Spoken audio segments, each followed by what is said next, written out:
दोस्तों आज का ये वीडियो उन लोगों के लिए बहुत इंपॉर्टेंट है जो एसआईपी के जरिए म्यूचुअल फंड में इन्वेस्ट करते हैं और फाइनेंशियल फ्रीडम चाहते हैं। एसआईपी वेल्थ बनाने का एक बेहतरीन तरीका है, सभी जानते हैं, लेकिन अगर आप पोर्टफोलियो में कुछ आम गलतियां करते हैं तो आपका पैसा उम्मीद से कम बढ़ता है। तो आज मैं आपको 7 ऐसी गलतियां बताऊंगा दोस्तों जो आपको जरूर बचानी चाहिए। आसान भाषा में समझिएगा, पॉइंट बाय पॉइंट, वीडियो को लास्ट तक जरूर देखिएगा, शेयर भी कीजिएगा ताकि ज्यादा से ज्यादा लोगों को इस वीडियो का फायदा हो और चैनल को सब्सक्राइब करना ना भूले। गलती नंबर 1, पहली गलती क्या है? सिर्फ 1 या 2 फंड में सारा पैसा डाल देना। दोस्तों बहुत लोग सोचते हैं कि एक अच्छा फंड चुन लिया तो काम हो गया समझो, लेकिन बाजार कभी कभी एक सेक्टर या स्टाइल को बहुत ज्यादा इंपैक्ट प्रभावित करता है। इसलिए पोर्टफोलियो में 4 से 6 अलग अलग तरह के फंड रखने चाहिए, जैसे large cap, mid cap, flexi cap और थोड़ा इंटरनेशनल। डाइवर्सिफिकेशन से रिस्क कम होता है दोस्तों और लंबे समय में रिटर्न स्थिर रहता है। अब गलती नंबर 2 क्या है? गलती क्या करते हैं लोग?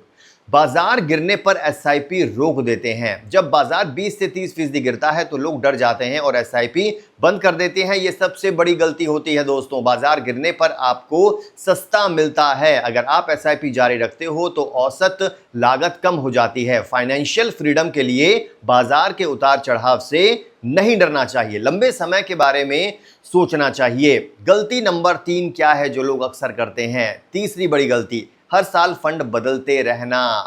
आज ये फंड टॉप पर है, कल वो, तो लोग ज्यादातर स्विचिंग करते रहते हैं। ये गलत है। इससे एग्जिट लोड लगता है, टैक्स लगता है और कंपाउंडिंग टूट जाती है। अब सबसे अच्छा तरीका क्या है? तरीका यह है कि साल में एक बार रिव्यू करो। अगर कोई फंड लगातार 2-3 साल से कैटेगरी एवरेज से पीछे है तभी बदलने के बारे में सोचना चाहिए, नहीं तो निवेशित रहिए दोस्तों। अब गलती नंबर 4 क्या है? सबसे बड़ी गलती, चौथी गलती, गोल के हिसाब से एलोकेशन नहीं करना। कुछ लोग सिर्फ हाई रिटर्न के चक्कर में सारा पैसा मिड और स्मॉल कैप में दोस्तों डाल देते हैं। यह भी बड़ी गलती है। लेकिन अगर आपका गोल 3-4 साल का है, जैसे घर की डाउन पेमेंट देना है, उसमें ज्यादा रिस्क नहीं लेना चाहिए। नियम एकदम आसान है। शॉर्ट टर्म गोल 3 से 5 साल रखिए। डेट या हाइब्रिड फंड मीडियम टर्म में, बैलेंस्ड लॉन्ग टर्म 7+ साल। Equity heavy gold based allocation से आपका पोर्टफोलियो बैलेंस्ड होता रहता है। अब 5वीं सबसे बड़ी गलती क्या है?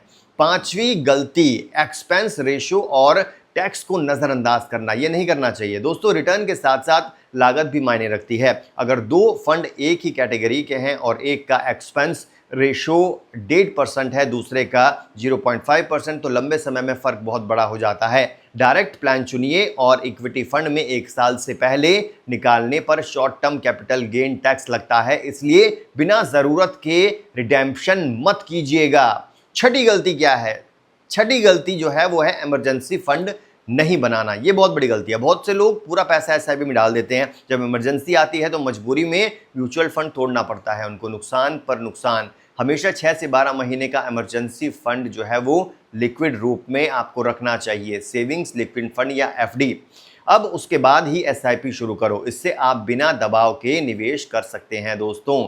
अब आखिरी गलती भी बेहद दोस्तों जरूरी है, रिव्यू नहीं करना और ऑटो पायलट पर छोड़ देना। एसआईपी शुरू कर दिया और भूल गए, ये भी ठीक नहीं होता दोस्तों। हर 6 से 12 महीने आपको पोर्टफोलियो चेक करना चाहिए, एलोकेशन ठीक है या नहीं, कोई फंड बहुत पीछे तो नहीं है, गोल के हिसाब से रिस्क बढ़ा या घटा सकते हो क्या। सिंपल रिव्यू से आप बाकी लोगों से आगे रह सकते हो। तो ये थी वो 7 बड़ी गलतियां जिन्हें करने से बचना चाहिए दोस्तों। तो जल्दी से एसआईपी शुरू कीजिए, ये वीडियो देखिए, दोस्तों को दिखाइए, रिश्तेदारों को दिखाइए और एसआईपी का फायदा उठाइए। फिलहाल के लिए इतना ही।